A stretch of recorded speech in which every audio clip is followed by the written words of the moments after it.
So I'm just gonna flip the camcorder on and do selfie mode talking time, which is something I haven't done in a while, so yeah. So True and I have been back now for a week from the GameCon, and frankly, the past week after the GameCon has completely flown by. My camera is crooked.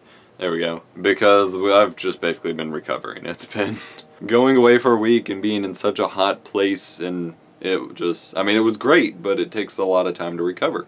And so, I haven't had a whole lot of time to fully, like, share my thoughts on everything, but I think I'm good to do so now, because it was a crazy experience, and it's something that I don't want to be my only time. I have a lot of trouble getting my thoughts together on this, because I haven't, like I said, I haven't fully had time to process it, but in a nutshell, the GameCon was a freaking blast, and what it has done for me, I don't really...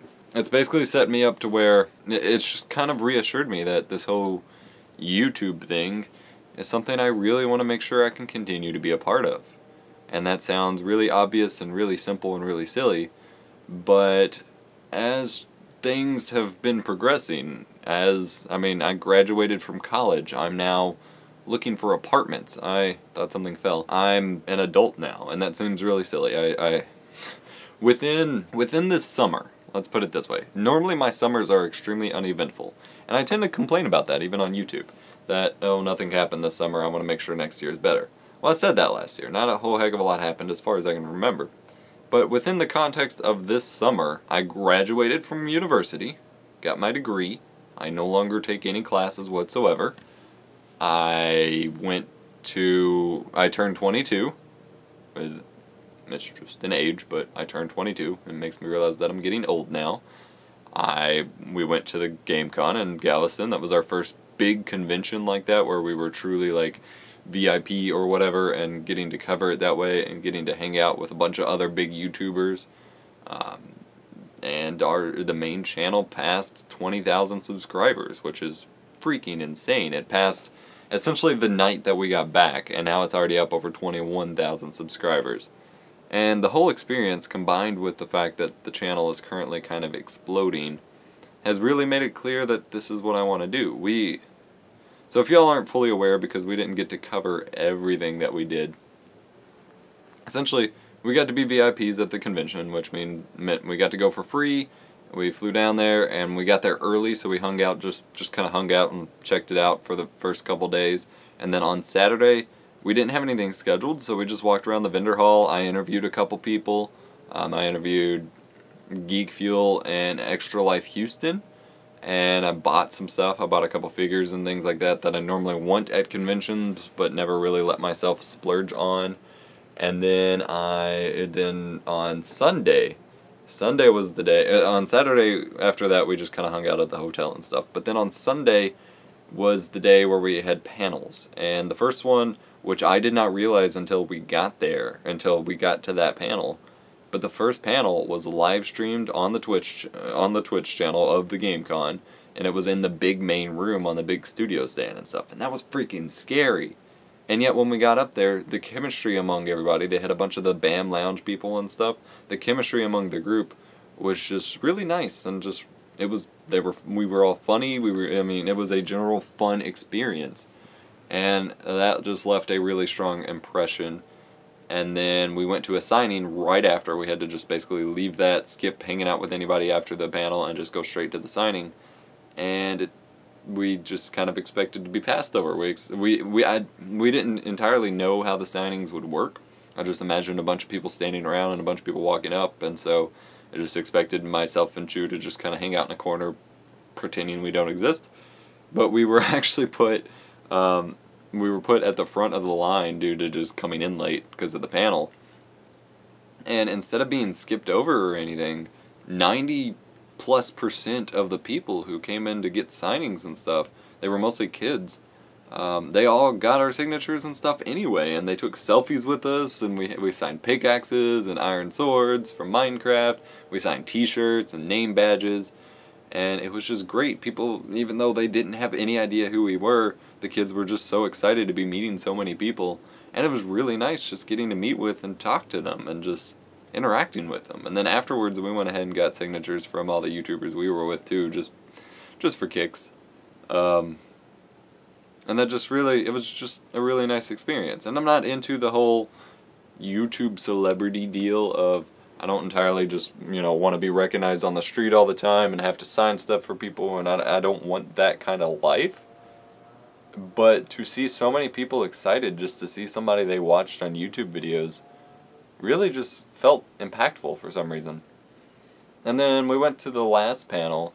Oh, and what was really cool was the YouTubers actually recognized me more than the actual, like, the signing people. Like, the after everybody was done with their signing and I went to get signatures from the other YouTubers and stuff, once they realized who I was, because I hadn't really met up with a lot of them yet, they were just like, "Oh, you're Epos Vox," and I was just like, "Yeah," and they actually knew who I was for the most part. Now, granted, we were in, prior to the convention, you know, we were in a group Skype chat and talking and stuff, and so it's not like they weren't introduced to me to some degree, or to Chew, or anything like that.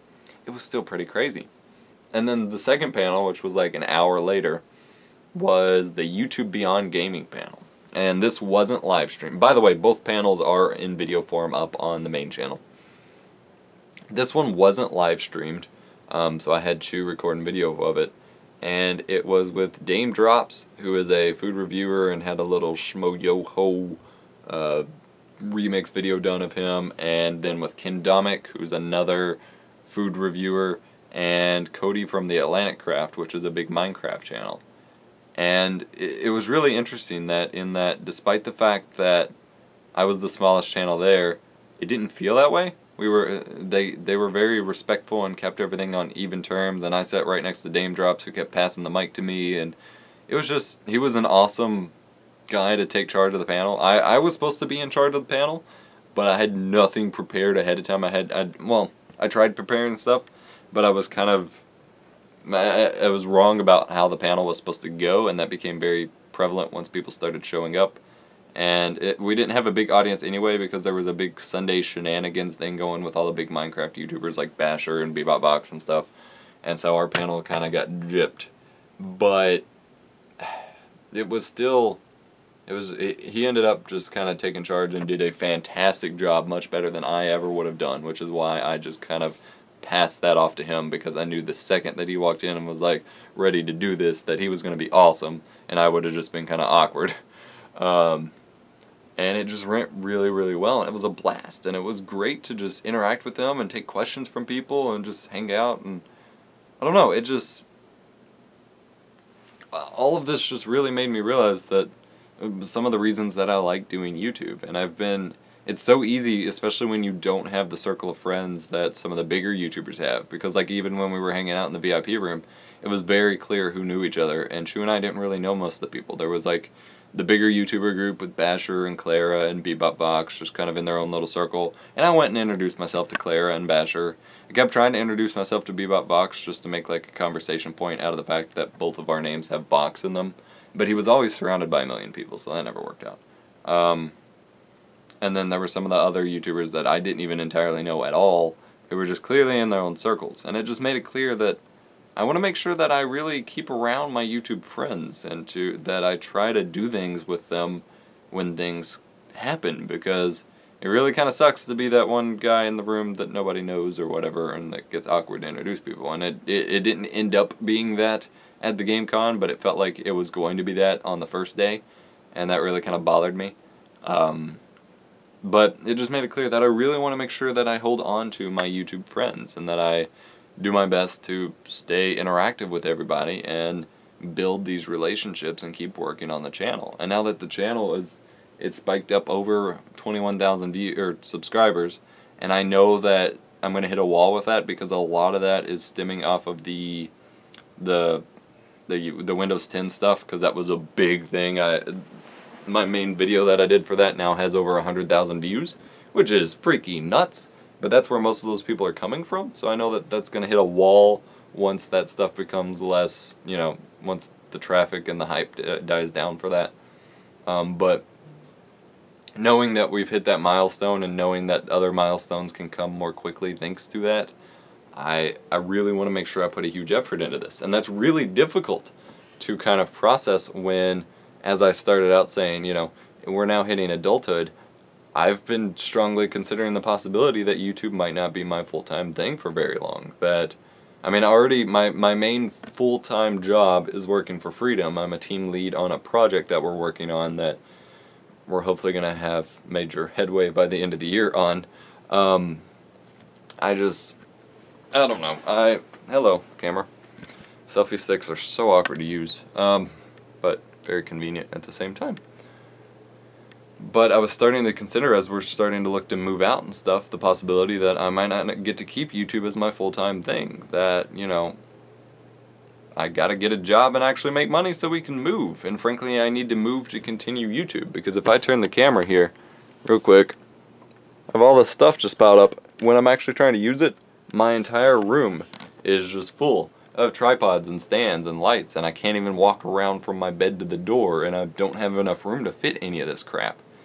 And so that's been a huge motivator for me to move, has been to, frankly, get my own office separate from a bedroom and have room for all of my crap, because a lot of the TV and the game console stuff can be moved to the living room, so we have a little living room to game and relax in, and then I'll have an office set up for filming and recording and stuff.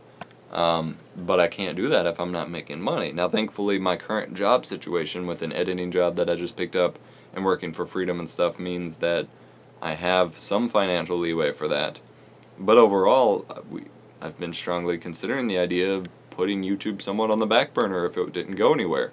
But yet, right after this convention, which really just kind of internally got me wanting to focus heavily on YouTube just from the personal side of things, the channel hits 20,000 subscribers and seems to be exploding. And so I really want to make sure that I can do right by all of you all subscribing to the channels and stuff. And so I have some plans in the works. Nothing immediate is going to happen with the channels differently, other than, you know, trying to stretch out Windows 10 interest by making more Windows 10 videos every now and then and stuff like that. But I do have plans to try to really build things up. So I do have a plan to breathe a lot more life into the Pokemon channel.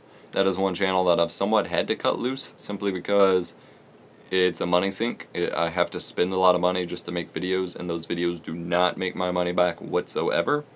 But I have a plan to where I can spend a small chunk of money up front and at least have content for a while. So even if it's not bringing in that much money, it's bringing in some traffic, hopefully, that can start to build towards something more for when we have a stronger opportunity to continue it how I started it, where it was lots of big openings all the times and stuff. I have like a podcast I'm going to start soon. I have a website I'm going to do for that Pokemon channel, ideally. Things like that I need to start just doing projects instead of sitting on them. And that actually comes from a quote from Linus Tech Tips, that he said in an interview with Lifehacker. And basically he just said, you know, which is common for most entrepreneurial tips and stuff, is to just do it, essentially. Of stop trying to plan everything or trying to make it perfect and just do it. But the way he worded it just really hit home with me. And that's what got me really launching the podcast stuff and the website stuff. And so I'm going to continue that and really just try to push as much, you know, quality and effort into the channels as I can while still keeping my job. And I really hope this can go far. And I just apparently ranted for 14 minutes, so I do apologize for you having to listen to me if you're still somehow here and watching my wobbly selfie stick cam. But it means a lot to me, and the convention was a great weekend, and the support means a lot, and I just wanted to get this off my chest and share with you. So thank you for watching, and I'll catch you in a future video. 20,000!